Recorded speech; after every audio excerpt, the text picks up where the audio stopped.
Coming back from my previous life, I decided to avoid every opportunity to cross paths with Ethan Jong this time around. When he said he wasn't going home for the holidays, I packed my bags and returned to the village alone. When he helped Lucy Snow rent a place next door, I moved out. When he chose to stay and work at the university, I applied to a school in the Northwest. In my last life, even when I was old, even our children urged me to divorce him. They said it was so he and Lucy could finally be together after death, as their tragic love story deserved. As I stared at the acceptance letter in my hand, tears almost fell. No one knew I had been reborn. At the very last moment, I had changed my university application to the Northwest Institute of Technology. Even my teacher was surprised. "Didn't you say your fiancé was staying at the university? How could he wait for you if you go so far away?" I smiled and replied brightly, "It's the era of free love now. Childhood betrothals are just remnants of a feudal society, completely outdated." The teacher, seemingly impressed by my resolve, patted my shoulder with approval. Leaving the school, I followed the crowd toward home. In my last life, I didn't even attend university. My wedding to Ethan was just a few days away, and shortly after, I had a child. That was the end of my education. Ethan stayed at the university for a while before joining the army. From then on, we lived separate lives. He climbed the ranks, and wherever he went, Lucy Snow and her daughter followed. I, on the other hand, was trapped in a small corner of the world, caring for his parents and raising our children. I watched my kids grow, once clinging to me, but eventually drifting closer to their father. One day, I even learned about Ethan and Lucy's daughter's wedding to my son, through a photo from a friend after the ceremony had taken place. The picture showed Lucy and Ethan, smiling warmly as they watched their daughter-in-law pour tea for them. My own son had urged me to divorce Ethan more than once. "Mom, Dad has suffered his whole life. If it weren't for you, he would have been with my mother-in-law long ago. You two aren't a good match. Why won't you let go?" Even my daughter-in-law refused to see me. What could I do? I wasn't willing to let go. I couldn't forget the sleepless nights I spent caring for his paralyzed parents or rushing barefoot through the night when my child was sick, only to find him entertaining Lucy and her daughter elsewhere. Everyone said we weren't a good match. Everyone blamed me for not letting go. But when I looked in the mirror, at the weary, aged face staring back, I couldn't help but feel defiant. Even if it cost me my life, I would drag them all down with me. In the end, I died after yet another fight with my son about divorcing Ethan. My heart attack came as he stormed out, slamming the door without a backward glance. I called for him, but he didn't turn back. That moment, I regretted it all. Why had I given birth to him? Why had I wasted my life like this? But now, I've been given a second chance. I'm back to before my marriage to Ethan, and everything can be changed. When I got home, I hid my acceptance letter and started cooking. The two-bedroom apartment was one of Ethan's perks from work. While the food simmered, I circled the date on the calendar for my university reporting day with a red pen. Staring at the marked date, my heart filled with hope. Soon, very soon, I would be free. When dinner was ready, Ethan came home, as expected, with Lucy Snow and her child in tow. "Sorry to bother you again," Lucy said, smiling sweetly in her bright red coat, her alabaster skin glowing. The little girl, clearly accustomed to the routine, gleefully rushed to serve the food. One bowl for herself, one for Ethan, one for Lucy, none for me. When I emerged from the kitchen, the three of them were chatting happily, like a picture-perfect family. But as soon as they tasted the food, they spat it out. "Mommy, it's so salty," the child exclaimed, leaning against the doorframe. I watched Ethan scramble to pour soup for them, only to find it saltier than the food. In tears, Lucy whispered, "It seems your wife doesn't welcome me here. I'll stop coming in the future." Ethan walked her to the door. When he returned, he frowned at me. I ignored him and went back to the kitchen to prepare a fresh meal. "You did that on purpose," he said, his voice laced with confusion. "Lucy's husband died and asked me to look after her and her daughter. Your cooking is great, and the child likes it." Before he could finish, I interrupted with silence. After a moment, he sighed and said, "Fine. If you don't like it, I won't invite them over again." The next day, after Ethan left for work, I started packing my bags. I planned to return to the village soon, since our families had exchanged tokens and birth dates for the betrothal. I needed to formally break the engagement with witnesses present to avoid complications later.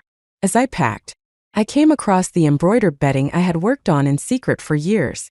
I thought for a moment, grabbed a bag, and packed everything: embroidered pillowcases, new shoes I had crafted, and other belongings.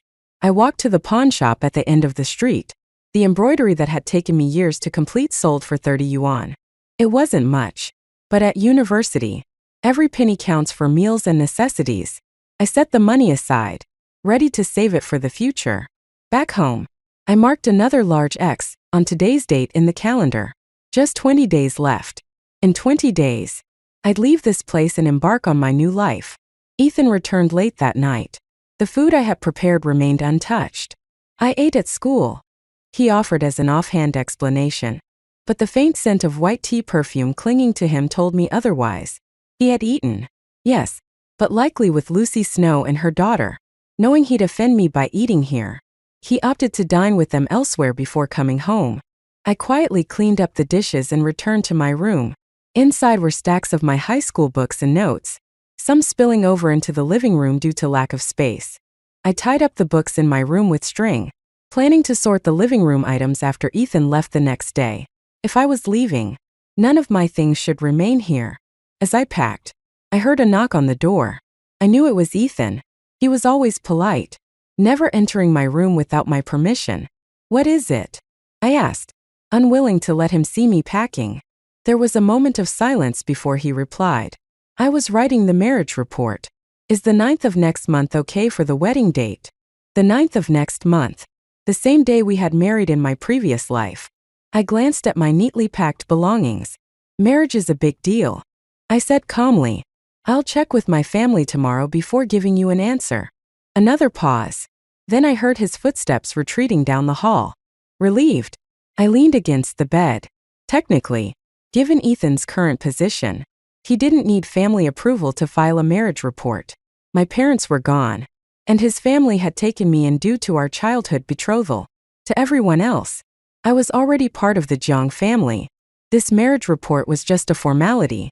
After all, Ethan was attractive, capable, and kind to me. Anyone could see that I had long since fallen for him.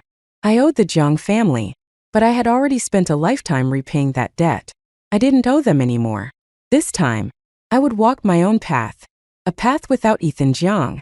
The next morning, to my surprise, Ethan had prepared breakfast, fried eggs and 8 treasure porridge, my favorites. In 3 years of living here, he had rarely done this. I sat silently at the table, the clinking of utensils the only sound. "I'll take a leave of absence and go back with you," Ethan suddenly said, breaking the silence. Startled, I instinctively shook my head. "I'll drive you back. It's not safe for you to go alone," he said, frowning. I was about to refuse when a little girl ran through the door. "Godfather."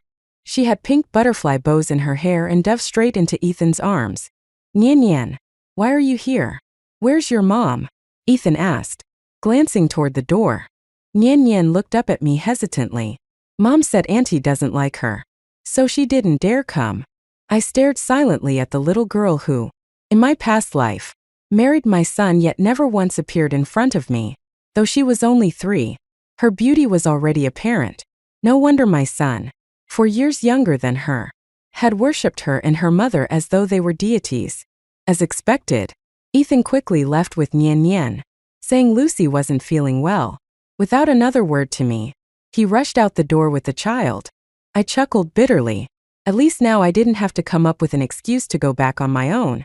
I picked up a pen and marked another large X on today's date in the calendar. 19 days to go. I spent the day organizing the rest of my belongings, tying up my notebooks, textbooks, and exams. Once everything was sorted, I sold them for 13 yuan and headed back to the village. Today, I would end the engagement between Ethan and me. The Liang elders had always treated me well, but convincing them to cancel the engagement wouldn't be too hard. All I needed to do was tell them Ethan's future was bright, and I wasn't a suitable match for him. The village courtyard was quiet, the air heavy and still. A bonfire crackled in the yard, mosquitoes swirling in its heat. I pressed tobacco leaves under a wooden plank and sliced them finely with a hatchet. The elders sat silently on the doorstep. After a while, they sighed deeply and tried to reason with me. Aru, even if he has someone else in his heart, you're engaged to him. If he dares not marry, I'll straighten him out myself. Your parents left you in our care before they passed. We can't just stand by and watch you make such a decision. When I remained silent, they exchanged glances. Resigned. You're so stubborn. Fine. Let's go to the brigade. I followed them quietly. The brigade issued us a certificate nullifying the engagement. And in the presence of several elders, we exchanged the tokens given during our betrothal. Relieved, I helped the Liang elders back home. I knew they only wanted what was best for me. By all accounts, Ethan was a prized match. Even his parents couldn't understand why I insisted on ending the engagement. But I couldn't explain it to them. I couldn't tell them that in my past life, I had suffered enough, that even the only child I bore was given to Lucy Snow, making them a family while I lived alone. The engagement was officially cancelled. The Liangs, ever kind, said, "From now on, you're our daughter." I didn't mention that I was going to the Northwest for school, but I stayed with the Liang elders for half a month before leaving. When it was time to go, Mr. Liang walked me all the way to the village entrance, endlessly reminding me to treat their home as my own and to visit often. It wasn't until I arrived at the town to buy my ticket that I found they had slipped 200 yuan into my bag. Tears streamed down my face uncontrollably. When I returned to Ethan's apartment, the first thing I did was mark 15 bold red XS on the calendar. Only 4 days left. Just 4 more days. I was carrying my luggage to my room when I heard the door open.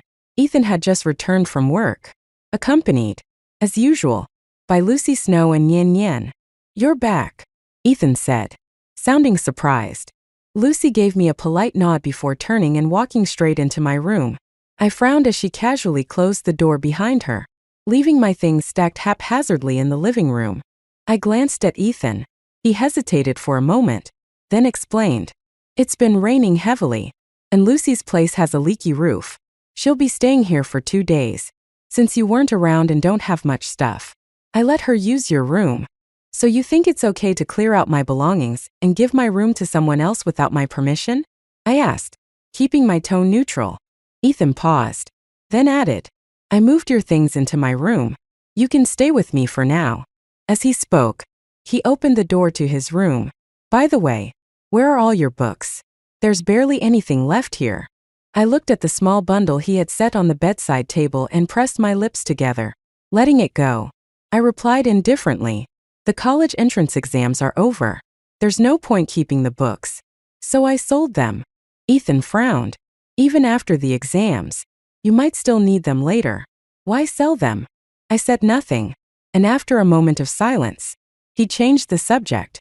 "So, what did your family say?" I hesitated briefly, then replied, "They had someone check the dates, and the 9th isn't a good time. We'll have to discuss it later." This was the excuse I had agreed upon with the Liang elders to buy myself more time. Once I left in a few days, I'd explain everything to Ethan. Ethan didn't seem suspicious. He simply nodded and muttered, "Looks like I'll have to pick a new date." With that, he left the room, saying he would make dinner and that I should rest. At the desk by the window, I noticed the marriage report Ethan had been filling out. Only the date was left blank. My gaze lingered on it for a moment before I pulled myself together and got up to help. However, as I approached the kitchen, I overheard the faint sound of conversation outside. Ethan's deep voice, Lucy's playful tone, and Nian Nian's cheerful chatter. I silently returned to my seat. It was clear that staying here, even for a few more days, was no longer appropriate, especially sharing a room with Ethan. But with only 4 days left, I had no time to find another place. After dinner, I decided I'd set up a makeshift bed in the living room. The day had been exhausting after a long journey, and I had hoped to sleep early. But Lucy, full of energy, had taken over the living room. Dressed in a white dress, she practiced dance moves, stretching her legs on a mat. Meanwhile, Nian Nian kept running in and out of Ethan's room, even bouncing on his bed like it was a trampoline. feeling suffocated. I grabbed a basin and went outside to fetch water. As soon as I stepped outside, I took a deep breath. Aru, you're back. Weren't you staying with your in-laws? Mrs. Hua, the neighbor, greeted me, carrying her own basin as we headed toward the well together. I went for a few days and just returned. I replied politely. Mrs. Hua, whose husband worked as an accountant at the mines, had a good life. She often shared homemade treats with me, and we had a friendly relationship. I have to say, Mrs. Hua trailed off, glancing behind me before pulling me a few steps further away. At the well, she tapped my forehead reproachfully. You're too soft-hearted. That woman. Her husband is gone, yet she's flaunting herself everywhere. Why would you let someone like her into your home? Ethan is a catch, like honey attracting flies, and you just invite trouble right in. Her words were harsh, but I knew she meant well. That man even told people it was your idea to bring Lucy and her daughter here because you felt sorry for them. Can you believe it? He's using you as a shield so others won't talk behind his back. I smiled bitterly. Of course Ethan would say that. He wanted to avoid gossip at my expense. But with so little time left, I didn't want to waste energy arguing with him. Mrs. Hua sighed and insisted. You need to get rid of her as soon as possible. And if you need help, just let me know. Don't be shy. Though I could sense her curiosity about the drama, I still appreciated her concern. When I returned to the apartment, the living room was finally empty. I grabbed some clothes and headed to the bathroom, only to find it crowded with unfamiliar women's toiletries. The towels and shampoo I normally used had been shoved into a corner, next to the trash can.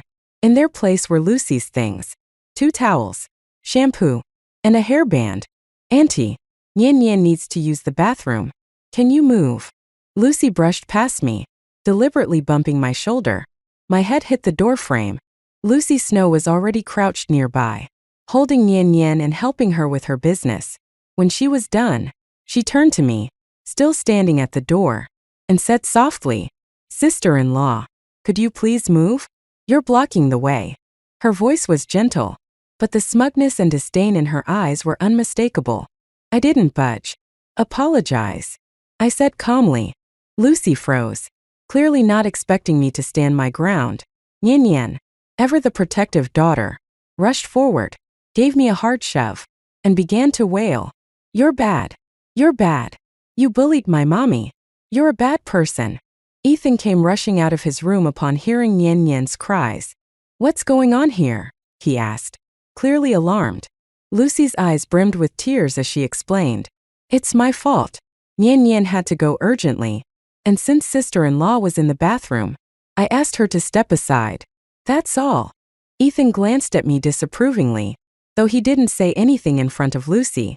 He comforted Nian Nian with soft words. Don't cry. Don't cry. How about we ask Auntie to apologize? When Nian Nian continued to cry, Ethan picked her up and carried her back to the room, promising her candy. Lucy threw me a triumphant smirk before following them. I could hear Nian Nian's cries gradually subside from inside the room. Without any expression, I finished washing up, carefully gathered my belongings into a basin, and went back to the room. By the time I returned, Lucy and Nian Nian had left. A colorful box of candies sat on the nightstand, clearly meant for the child. Ethan noticed me tidying up and paused. Let's talk, he said, his tone deliberate. Judging by his expression, I could already tell what was coming. He wanted to lecture me about being an adult, about not stooping to a child's level, and, undoubtedly, to urge me to apologize. I sat down without a word, took a piece of paper, and dabbed it against the small wound on my forehead where I had hit the doorframe. Then, I held it out to him. The smear of blood was stark against the white paper. Ethan's words caught in his throat. His face turned pale, then flushed. I'll sleep in the living room tonight, I said, getting up and grabbing some bedding. Wait, Ethan said, grabbing my arm. You can sleep in here. Why are you going out there? He assumed I was angry about what had just happened. With a sigh, he tried to explain. Nian Nian is just a child, and Lucy didn't mean any harm. You're an adult. Don't hold grudges against a child. There are guests. I know you don't like Lucy, but she's had a tough time. Don't be petty. Okay.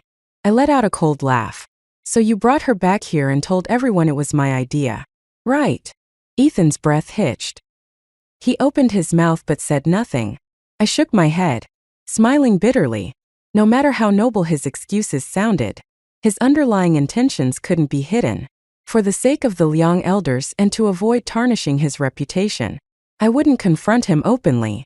But that didn't mean I could forgive or forget. That night, Ethan ended up sleeping on the living room floor. The next morning, I packed up all my belongings, planning to find a hotel before returning for the rest of my luggage. When I opened the door, Ethan had already prepared breakfast. Nian Nian spotted me immediately and let out a disdainful hum, pulling the food closer to herself and Lucy. Ethan, holding a plate of fried eggs, greeted me with a smile. You're up. Come. I made fried eggs. He noticed the food hoarded on their side and awkwardly chuckled. Nian Nian, be a good girl and share some with Auntie. Okay. Ignoring all of them, I left the house. The only hotel nearby was just a street away. I booked the cheapest room for 3 days, paying 21 yuan in total, including a deposit. Afterward, I grabbed some breakfast at a nearby stall, a bag of buns and fried dough sticks, before heading back to collect my luggage. As soon as I stepped inside, I saw that my carefully packed bundle had been opened. My belongings were scattered everywhere. On the table, Nian Nian was folding my college acceptance letter into a paper airplane. My mind went blank. What are you doing? I shouted, snatching the letter from her hands. Startled, Nian Nian fell off the chair and began wailing at the top of her lungs. Lucy came rushing out of the room. What are you doing? Who gave you the right to bully Nian Nian? She yelled, shoving me aside and scooping the child into her arms. My hands trembled with anger as I carefully unfolded the crumpled letter, making sure it wasn't damaged. Bully her? Why don't you look at what she's done? Who told you to touch my things? Get out of here. Lucy stood up, holding Nian Nian, and sneered. You're not even married to Ethan yet. This isn't your house to order us around. She walked toward the door but paused to add, even if you do marry him, you'll never win against me. The door slammed shut. Lucy's hostility only surfaced when Ethan wasn't around. In the past, I had been insecure and timid in the face of her beauty and talent. As a star performer in the art troupe, she had every advantage: looks, career, and charisma. I always thought I could never compete with her. But now, having a second chance, I realize, why should I even try? In Ethan Zhang's heart, Lucy Snow was always the most important. But aside from him, wasn't there more to my life? I could go to college. I could contribute to the development of my country. I could see the world, broaden my horizons, and enrich my knowledge. This swamp of a situation would only hold me back. After finishing my packing, I drew another bold X on the calendar. Then, I shouldered my bag and left for the hotel I had booked. When I was first reborn, I considered confronting Lucy at her workplace. After all, she had ruined my previous life. My anger was hard to suppress. But what would come of it? As long as Ethan remained by her side, even if she lost her job, he'd support her. For Lucy, it wouldn't be much of a loss.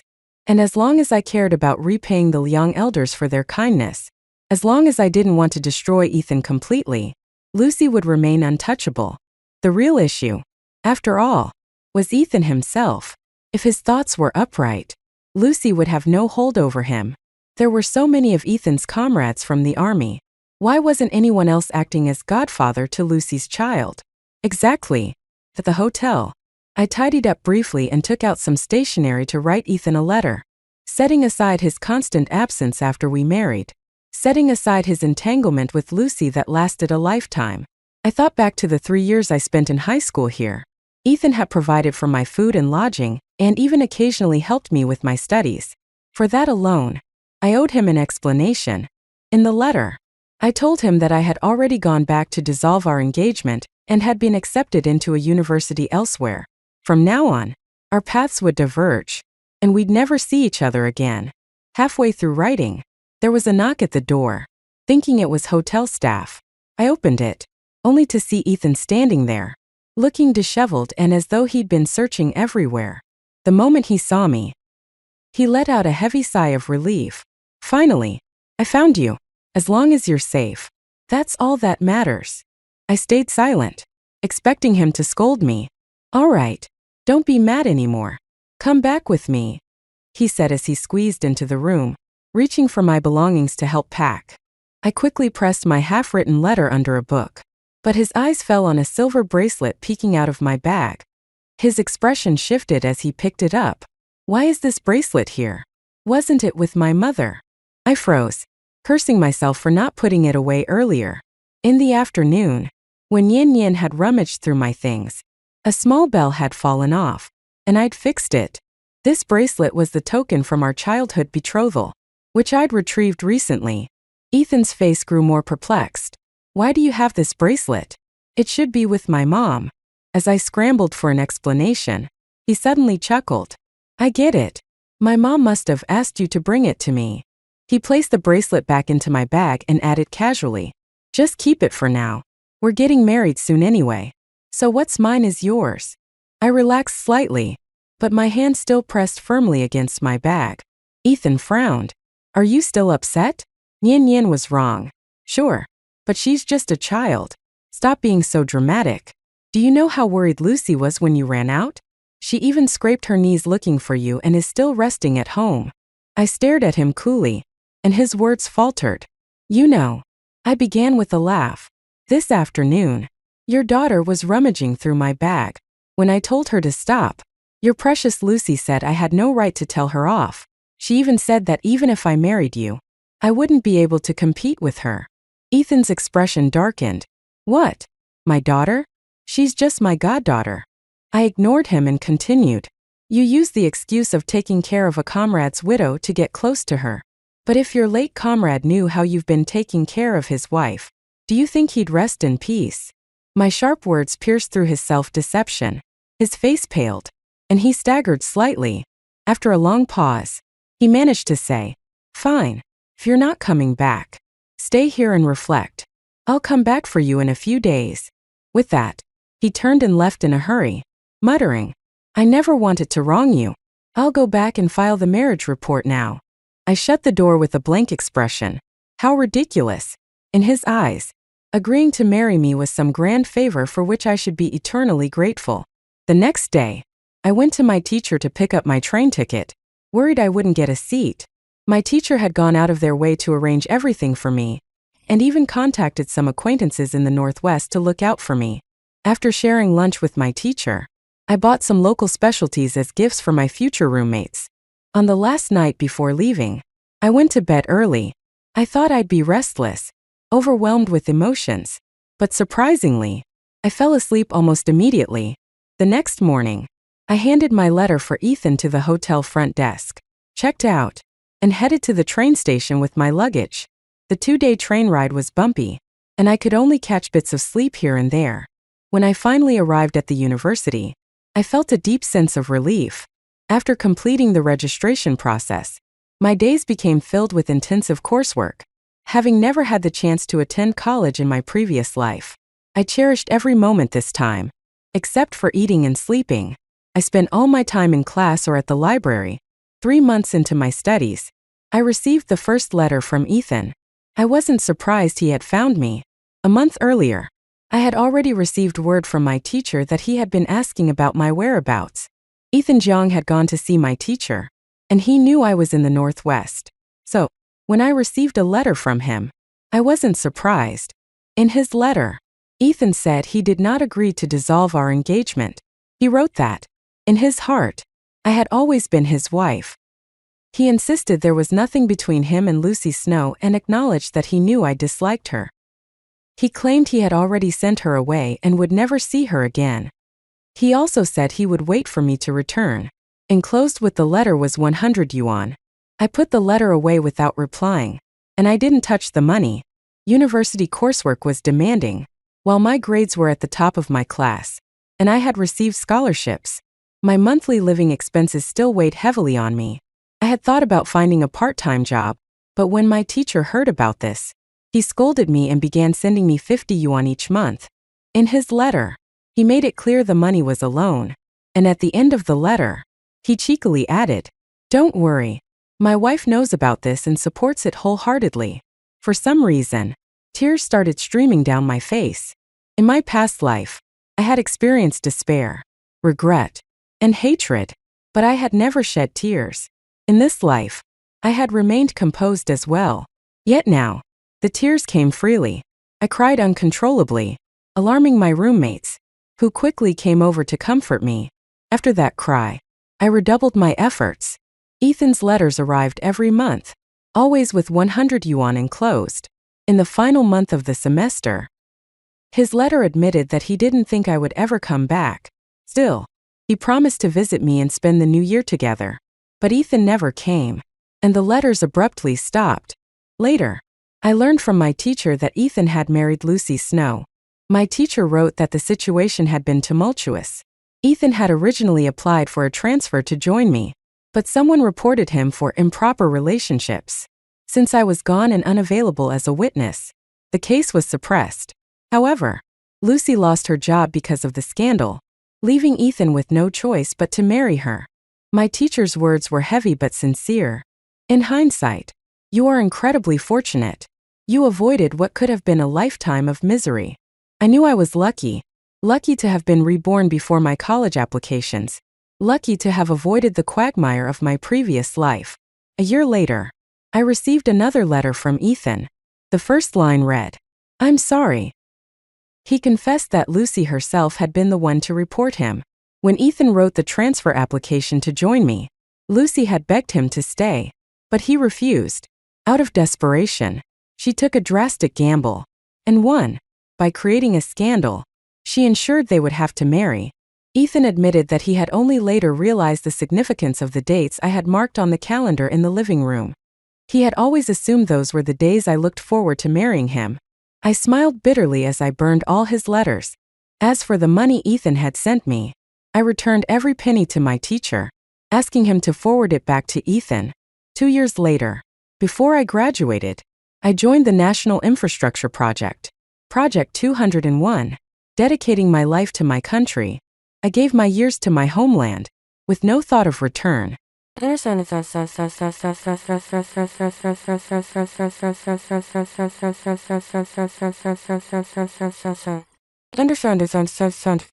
Ethan Jong's epilogue.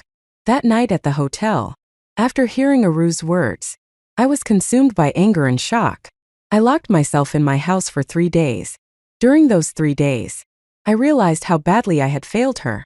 I had made a grave mistake, not in waiting for her to grow up, but in letting my heart stray. In the countless times I had helped Lucy Snow, my feelings had drifted away from the path they should have stayed on. Lucy's kindness, Nian Nian's cheerfulness, they had distracted me from the fact that I already had a fiancé. I had done things I now felt ashamed of. After 3 days, I made up my mind I couldn't lose Aru. I went to the hotel to find her, but I was too late. She was gone. I asked everyone I could, but no one knew where she had gone. It was only through her teacher that I learned she had gone to the Northwest. The realization devastated me. I rushed home and saw the silver bracelet in her bag, the token of our childhood betrothal. But by then, it was already too late. Her family confirmed that she had annulled the engagement. I returned to the apartment we had shared for 3 years, lost and broken. That night, I drank heavily. Lucy snuck in and saw my transfer application. She caused a huge scene. In the aftermath, she lost her job, and her family came to confront me. In the end, I had no choice but to marry her. Afterward, my friends began to distance themselves from me. I wrote letters to Aru, but she never replied. Felt as though, the moment she left, she had disappeared entirely from my world. Life with Lucy became suffocating. She kept a tight leash on me, constantly picking fights. My parents disliked her, frequently comparing her to Aru. The stress turned Lucy hysterical and neurotic. Several opportunities for transfers arose, but Lucy sabotaged them every time, accusing me of wanting to leave her and chase after my former fiancé. Each time, I could only laugh bitterly to myself. By now, Aru probably found the mere thought of me revolting, while Lucy clung to me tightly. In Aru's eyes, I was worth nothing. As time went on, I watched my friends climb the ranks while I remained stuck. Lucy began berating me, calling me useless. She wanted another child, but we could never conceive again. In the end, we only had Nian Nian. When Nian Nian grew up, she married and had children, but she didn't marry well. Her husband was abusive, unfaithful, and a gambler. Lucy spent her days crying over Nian Nian's situation. Yet when Nian Nian wanted a divorce, Lucy adamantly opposed it. Every argument ended the same way. Lucy would take her frustrations out on me, blaming me for everything.